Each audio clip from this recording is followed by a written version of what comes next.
Je suis désolée, en ce moment, je peux pas présenter en français, mais prochaine fois, peut-être, j'ai essayé de présenter en français et je vais parler en anglais. I'm sorry again for not being able to present in French.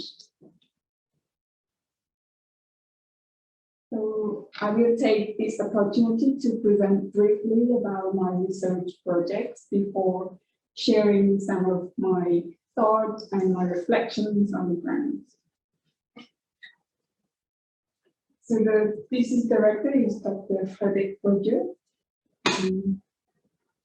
So in the regions, in Southeast Asian region, there are numerous research that look at the threat to land. So we look at the our project is looking at the microfinance extensions and land security, but we're going to briefly talk about the research context and why we decide to focus on these small niches. Why do we choose to look at land security through microfinance extensions or financial debt?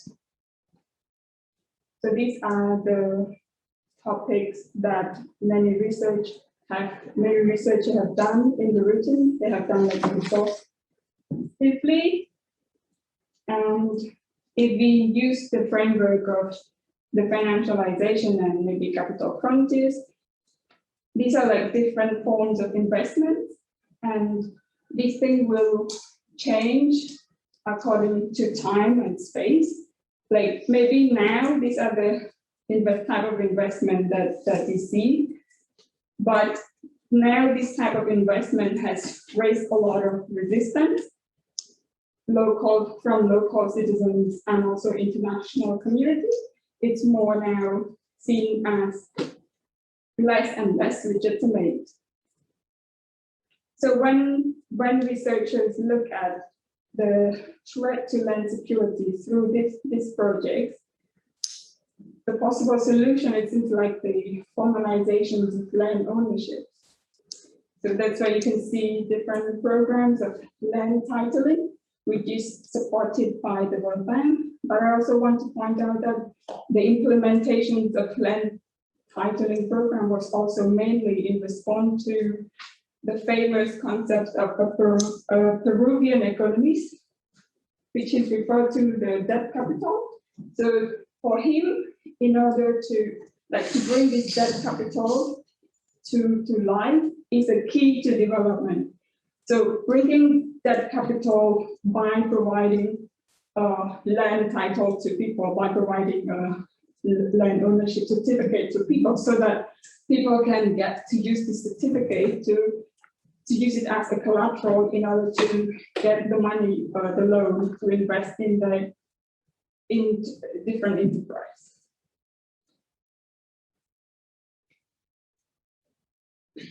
Does the formalizations of land ownership translate to land security?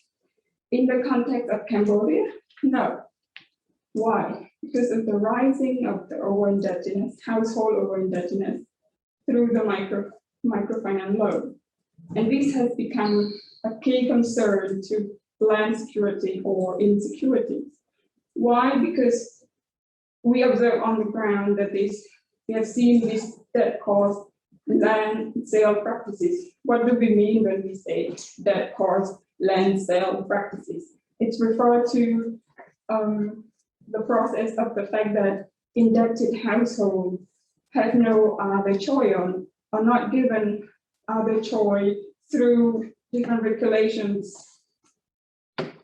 When they cannot afford to repay, they have to sell the land in order to repay the debt.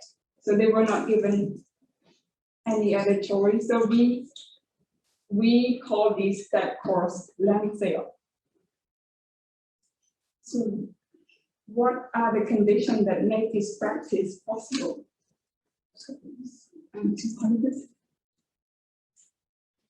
The microfinance sector in Cambodia has become, I think maybe in the world, in Cambodia, it's become more and more profitable. So a lot of money flow into the country. Cambodia ranked as the second after India to get the investment specific on microfinance. So you can imagine the excessive of money available for lending to households. So there's a pressure for the salesperson to go in from house to trying to convince villagers to take out the loan. And then there's a shifting of microfinance model from social-oriented model to profit maximizing entity. And we have seen the majority have been already in the state of profit maximizing, not in the social-oriented model anymore. And also the shifting of using microfinance model also have shift from using social capital or social relations as a collateral to mortgaging properties, mostly the ownership certificate of land or house, or sometimes both. And then there are also limited regulations in place. So these are the conditions that makes that cross-lender practices possible.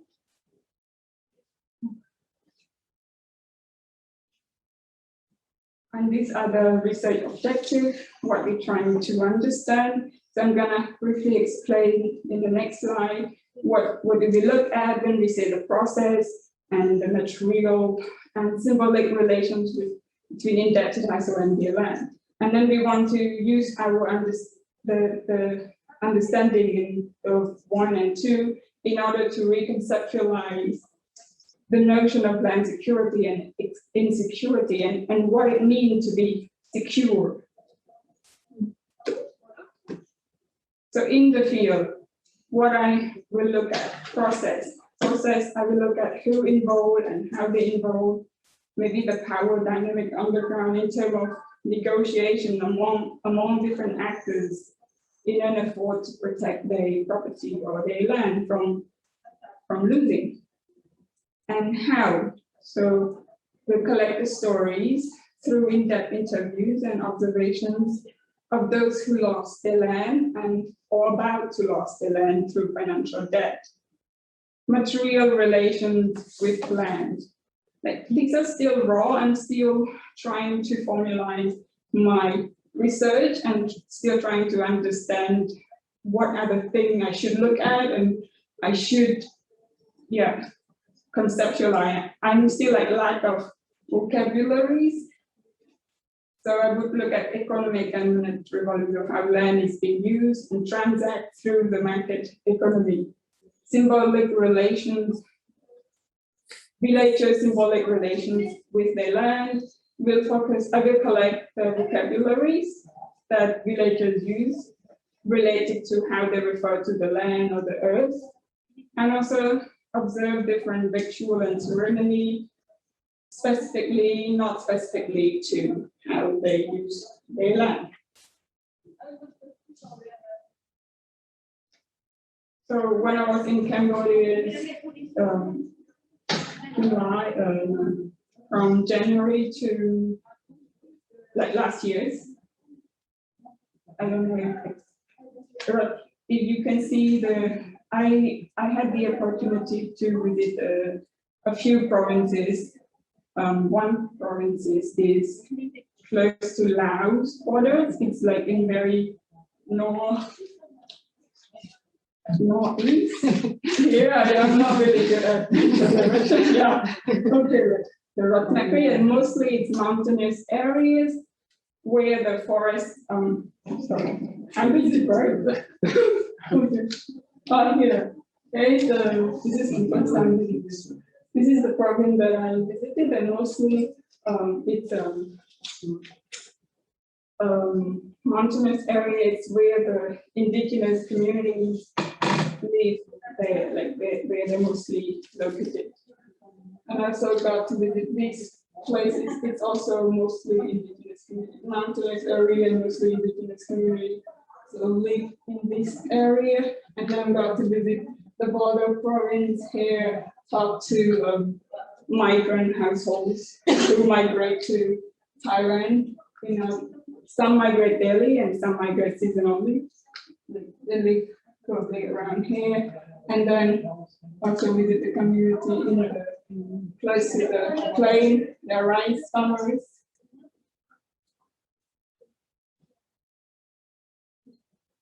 So next, I'm not going to share about my finding, but I'm going to share my thought and reflections on the ground of what it means to be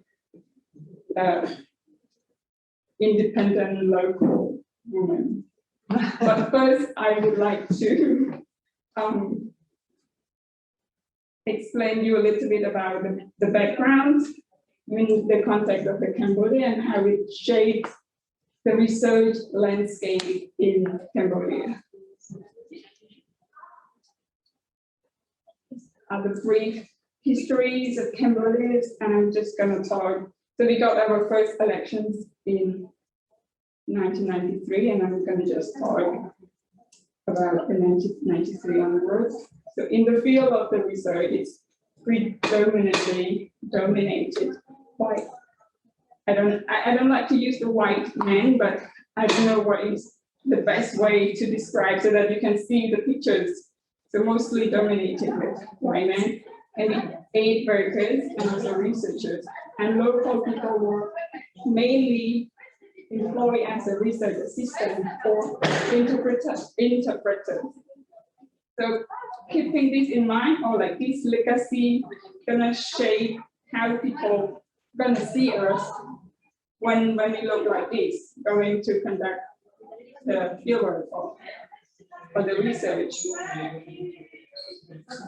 I just want to draw from my experience that when I accompany a junior white male researcher or a female researcher of any age, I would automatically seen as a research assistant or an interpreter. Villagers don't even ask me.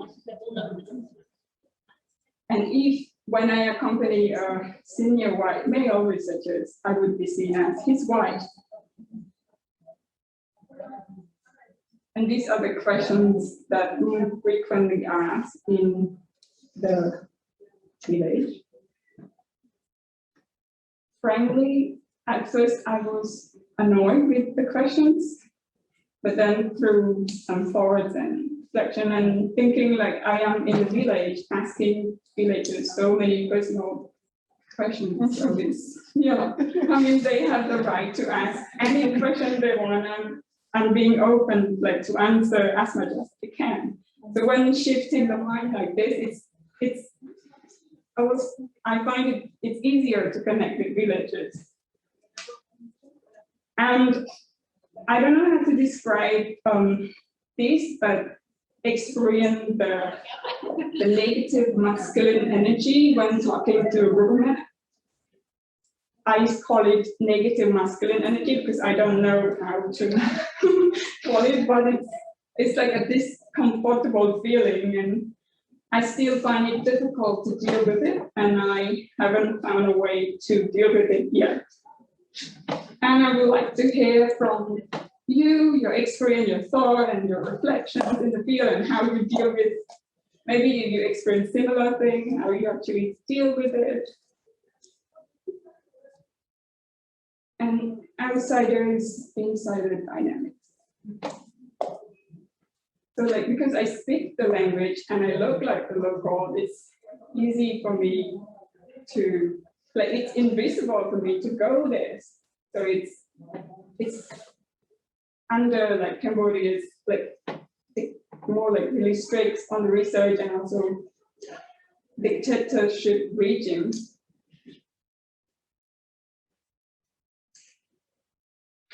It's quite difficult if you look different and you do the research on sensitive topic. And in Cambodia's land security, insecurities has become quite sensitive because of the politicizations. Because it's the problem there, yeah. But when I'm in the village, I am like invisible to the village. Maybe because of my identities, as a white collar working class with a salary. And this has like created a wall between me and the villagers. And I don't know how to soften that wall yet, but we'll try different, yeah. Because I want to go beyond not just collecting the information, but to bring the relationship to the next level, which I haven't achieved in doing that. And also, sometimes being a local actually give me disadvantage because there's some topic or some information that I take for granted. I wasn't really pushing for curiosity, it's like just assume, like make a lot of assumption in my head. So when I start to do the analysis, and then I realize, that's when I realized, oh my God, I missed this detail and that detail. And sometimes I also have to deconstruct my perspective and my way of looking at things. For example, I will give example of one, in terms of that course land sale. At first I thought, yeah, you go to take out the money from the microfinance institutions, so they have the right to take your land. So that was like the attitude that I had before. But then I had to go through, like right now I call it the process of deconstructions to see in detail like why it's a problem. And so that's what I mean when I say the process of deconstructions. And I call it a continued journey or aspiring techniques that I would like to integrate in my fieldwork. This was inspired by a Buddhist monk, a peace activist, and the founders of the Plum Village. It's located inside the France. They have like, you can retreat a few weeks, or you can also do meditation in the Plum Village. Concept of deep listening. Deep listening is being there for someone, but I hope to use this concept to integrate in my way of collecting people's stories, and I hope that when they share their difficulty, they would feel a bit better if I can just be there and listen to people. And I also hope that I can build an equal space of exchange between me and villagers and trying to go beyond not just me extracting the information from the villager. This is other thing that I would like or aspire to integrate in my future research needs. Thank you so much for your attention.